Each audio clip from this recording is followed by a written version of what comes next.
Algunos capítulos de nuestra vida parecen escritos con tinta oscura. Traición, injusticia, silencios prolongados y puertas cerradas. Nos preguntamos cómo puede un sueño nacido en el corazón de Dios terminar en un pozo, en cadenas o en una celda olvidada. José no solo fue traicionado por sus hermanos, fue vendido como mercancía. No solo fue acusado injustamente, fue encarcelado sin defensa. Y sin embargo, años después, cuando pudo vengarse, eligió interpretar su historia desde el cielo y no desde la herida. Sus palabras no fueron de resentimiento, sino de revelación. Vosotros pensasteis mal contra mí, mas Dios lo encaminó a bien. Esa declaración no minimiza el dolor, lo redime, no niega el mal, lo somete a la soberanía divina. Lo que otros planearon para destruirte, Dios puede convertirlo en plataforma de propósito. El proceso también es propósito. Génesis capítulo 50, versículo 20. Dice la palabra: vosotros pensasteis mal contra mí, mas Dios lo encaminó a bien, para hacer lo que vemos hoy, para mantener en vida a mucho pueblo. Estamos al final de la historia de José. Jacob ha muerto. Los hermanos temen ahora que José tome venganza. Culturalmente, en el mundo antiguo, la venganza familiar era común y esperada. La justicia era retributiva. Pero José responde con una declaración teológica, no emocional. Algo muy interesante. Dice: vosotros pensasteis mal. Es la intención humana. Mas Dios lo encaminó a bien, que es la intención divina. ¿Para qué? Para mantener en vida. Y ese es el propósito redentor. La palabra hebrea usada para pensasteis significa planear, diseñar, calcular. Sus hermanos no actuaron por accidente. Hubo intención deliberada. Pero el mismo verbo se usa para Dios. Dice: ellos planearon mal. Dios planificó bien. Y esto es profundo. El texto no dice que Dios reaccionó al mal. Dice que lo redirigió hacia un propósito mayor. Y aquí vemos la doctrina de la soberanía providencial. Dios no es autor del pecado, pero sí Señor sobre la historia. José no minimiza el mal, lo reconoce, pero tampoco le da la última palabra. José vivió aproximadamente en el siglo XIX a XVIII a.C., durante el periodo patriarcal. Egipto era una potencia agrícola gracias al Nilo. Las hambrunas eran devastadoras en el antiguo cercano oriente.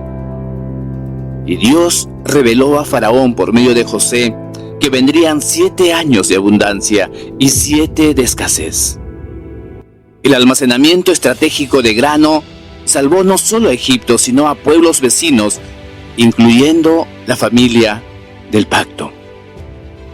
Sin José en el gobierno, Jacob y sus hijos habrían muerto. Sin la preservación de Israel, no habría nación. Sin nación, no habría linaje mesiánico. Entonces el versículo no solo habla de supervivencia familiar, habla de preservación del plan redentor. El mal humano no frustra el plan de Dios. Dios lo incorpora en un diseño mayor, sin ser el autor del pecado. Tal vez alguien ha planeado mal contra ti, mi hermano. Tal vez has sufrido injusticia real. Este texto, mi hermano, no te pide negar el dolor. Te invita a interpretarlo desde la soberanía de Dios. Lo que otros quisieron usar para detenerte, Dios puede usarlo para posicionarte. Lo que parecía retraso puede ser preparación estratégica. La pregunta no es, ¿por qué me pasó esto? La pregunta correcta es, ¿qué propósito mayor puede estar formando Dios a través de esto? El mal puede tener intención humana, pero el propósito final siempre está en las manos de Dios. Recuerda Romanos 8:28, y sabemos que a los que aman a Dios, todas las cosas les ayudan a bien. Pablo no dice que todas las cosas son buenas, dice que cooperan para bien. Lo mismo que ocurrió con José, ocurre con el cristiano hoy.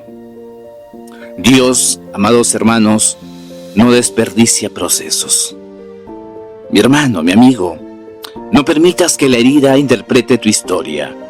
Permite que la soberanía de Dios lo haga.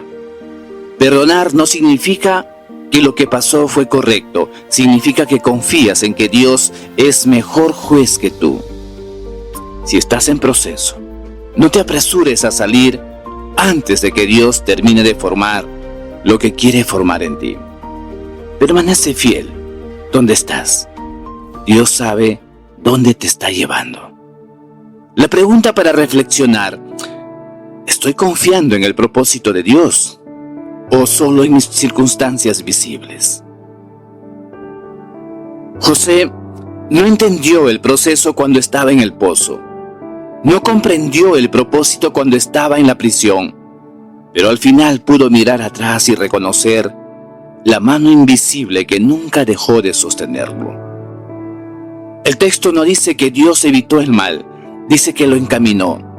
Eso significa que el Señor no desperdicia traiciones, no pierde lágrimas, no ignora injusticias.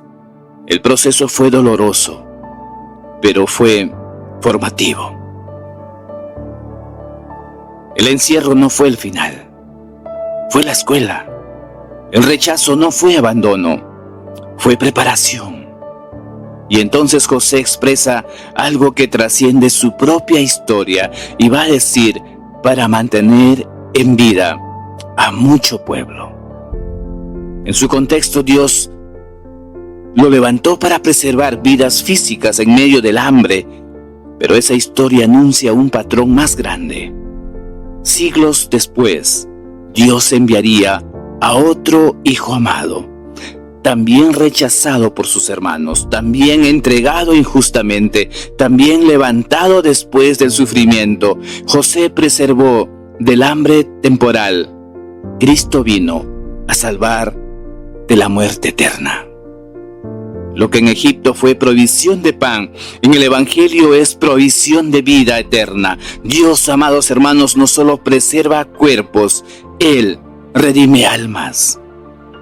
La misma soberanía que sostuvo a José es la que llevó a Cristo a la cruz y lo levantó en gloria. Y esa misma soberanía sigue obrando hoy, incluso en tus procesos más oscuros.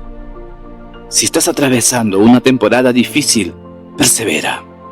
Si estás esperando respuesta, confía. Si sientes que el proceso te está quebrando, recuerda, Dios está formando algo eterno.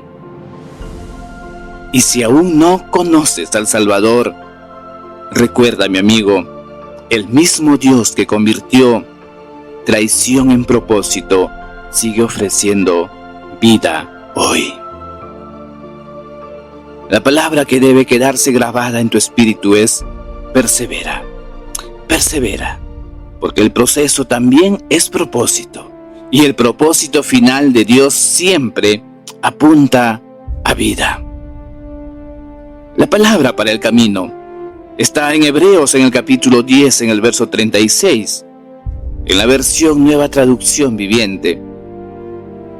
Dice el verso: Perseverar con paciencia es lo que necesitan ahora para seguir haciendo la voluntad de Dios. Entonces, recibirán todo lo que Él ha prometido. Amigos, hermanos, gracias por caminar esta primera etapa de Pasos que Transforman. Cada reflexión ha sido una invitación a confiar cuando no entendemos, a esperar cuando duele y a creer cuando todo parece contradictorio. Pero el viaje continúa. Entramos ahora en una nueva etapa. Pasos que Transforman, segunda temporada. Procesos que cuestan, pero forman. Descubriremos cómo las temporadas más costosas son las que más profundamente moldean el carácter, preparan liderazgo y revelan identidad. Porque no todo proceso es cómodo, pero todo proceso en las manos de Dios es formativo. No te desconectes, no abandones el camino. El mismo Dios que encaminó el mal hacia el bien en la vida de José, está trabajando también en tu vida y en mi vida. A Dios sea la gloria. Buen fin de semana.